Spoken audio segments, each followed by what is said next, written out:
ದೊಡ್ಡಬಳ್ಳಾಪುರ ತಾಲೂಕಿನ ಆಡೋನಹಳ್ಳಿ ಗ್ರಾಮ ಪಂಚಾಯಿತಿ ಮಾಜಿ ಅಧ್ಯಕ್ಷ ಬಚ್ಚಹಳ್ಳಿ ನಾಗರಾಜ್ ಮಾತನಾಡಿ, ದೇವನಹಳ್ಳಿ ವಿಧಾನಸಭಾ ಕ್ಷೇತ್ರ ವ್ಯಾಪ್ತಿಯ ದೊಡ್ಡಬಳ್ಳಾಪುರ ತಾಲೂಕಿನ ತೂಬಗೆರೆ ಹೋಬಳಿ ಆಡೋನಹಳ್ಳಿ ಗ್ರಾಮ ಪಂಚಾಯಿತಿ ವ್ಯಾಪ್ತಿಯ ಬಚ್ಚಹಳ್ಳಿ ಗ್ರಾಮದ ಸರ್ವೆ ನಂಬರ್ 10ರಲ್ಲಿ 5 ಎಕರೆ ಭೂಮಿಯನ್ನು ಆಶ್ರಯ ನಿವೇಶನಗಳಿಗಾಗಿ ಅಭಿವೃದ್ಧಿಪಡಿಸಿ ಫಲಾನುಭವಿಗಳಿಗಾಗಿ ಹಂಚಿಕೆ ಮಾಡಲು ತಯಾರಿ ನಡೆಸುತ್ತಿದ್ದು, ಈ ಹಿಂದೆ ಸರ್ಕಾರದಿಂದ ಅಲ್ಪ ಜಾಗವನ್ನು ಮಂಜೂರು ಪಡೆದಿರುವ ಕುಟುಂಬಗಳು ಫಲಾನುಭವಿ ಆಗಲು ಸಾಧ್ಯವಿಲ್ಲ ಎನ್ನುತ್ತಿದ್ದಾರೆ.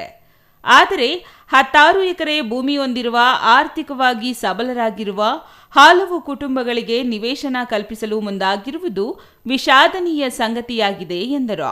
ನಾವು 2010ರಲ್ಲಿ ಆಡೋನಹಳ್ಳಿ ಗ್ರಾಮ ಪಂಚಾಯಿತಿ ಅಧ್ಯಕ್ಷರಾಗಿದ್ದಂಥ ಅವಧಿನಲ್ಲಿ ನಮ್ಮ ಗ್ರಾಮದ ಅನೇಕ ಬಡಜನಗಳಿಗೆ ನಿವೇಶನ ರೈತರುಗಳಿಗೆ ನಿವೇಶನ ಕೊಡಿಸಬೇಕು ಅನ್ನೋ ಕಾರಣಕ್ಕಾಗಿ ನಮ್ಮಲ್ಲಿ ಲಭ್ಯವಿರುವಂಥ ಜಮೀನಿನ ದಾಖಲೆಗಳೊಂದಿಗೆ ಹಾಗೂ ಗ್ರಾಮ ಸಭೆಯಲ್ಲಿ ಅನುಮೋದಿಸಲ್ಪಟ್ಟ ನಿವೇಶನ ರೈತರ ಪಟ್ಟಿಯೊಂದಿಗೆ ಸರ್ಕಾರಕ್ಕೆ ಪ್ರಸ್ತಾವನೆಯನ್ನು ಸಲ್ಲಿಸಿದ್ವಿ. ಅದಾದ ನಂತರದಲ್ಲಿ ಸುಮಾರು ವರ್ಷಗಳ ಕಾಲ ಅಧಿಕಾರಿಗಳ ಕಡೆ ಗಮನ ಕೊಟ್ಟಿರಲಿಲ್ಲ. ನಾವು ನಮ್ಮ ಗ್ರಾಮ ಪಂಚಾಯತಿ ಸದಸ್ಯರುಗಳೆಲ್ಲರೂ ಜೊತೆ ಸೇರಿ ಅಧಿಕಾರಿಗಳ ಹತ್ರ ಭೇಟಿ ಮಾಡಿ ಸುಮಾರು ಒಂದು 4-5 ವರ್ಷಗಳ ಕಾಲ ಆ ಕಡತದ ಹಿಂದೆ ಬಿದ್ದು 2018ರಲ್ಲಿ ನಮ್ಮ ಗ್ರಾಮ ಪಂಚಾಯತಿ ಅಭಿವೃದ್ಧಿ ಅಧಿಕಾರಿಗಳ ಹೆಸರಿಗೆ ನಿವೇಶನ ಹಂಚಿಕೆ ಮಾಡೋದಕ್ಕೆ 5 ಎಕರೆಯನ್ನು ನಿಗದಿಪಡಿಸಿ ಪಾಣಿ ಬರುತ್ತೆ. ಅದಾದ ನಂತರದಲ್ಲಿ ಕೂಡ ಅಧಿಕಾರಿಗಳು ಸರಿಯಾಗಿ ಗಮನ ಹರಿಸಿ ಕ್ರಮ ತಗೊಳ್ಳಲ್ಲ. ನಾವು ಕೃಷಿ ಕೂಲಿ ಕಾರ್ಮಿಕರಾಗಿರುವುದರಿಂದ ಜೀವನ ನಿರ್ವಹಣೆಗೆ ಹಸು, ಕುರಿ, ಕೋಳಿ ಸಾಗಾಣೆ ಮಾಡಿಕೊಂಡಿರುತ್ತೇವೆ.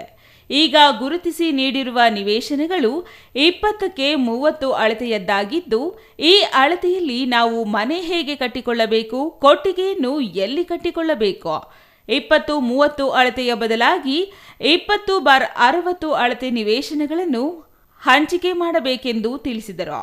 ಈ ಕುರಿತು ಗ್ರಾಮದ ಪ್ರತಿ ಮನೆ ಸಮೀಕ್ಷೆಗೆ ಒಳಪಡಿಸಬೇಕು.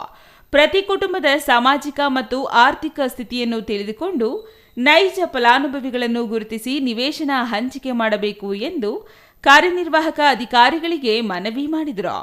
Mahesh, CTV news, Doddaballapura.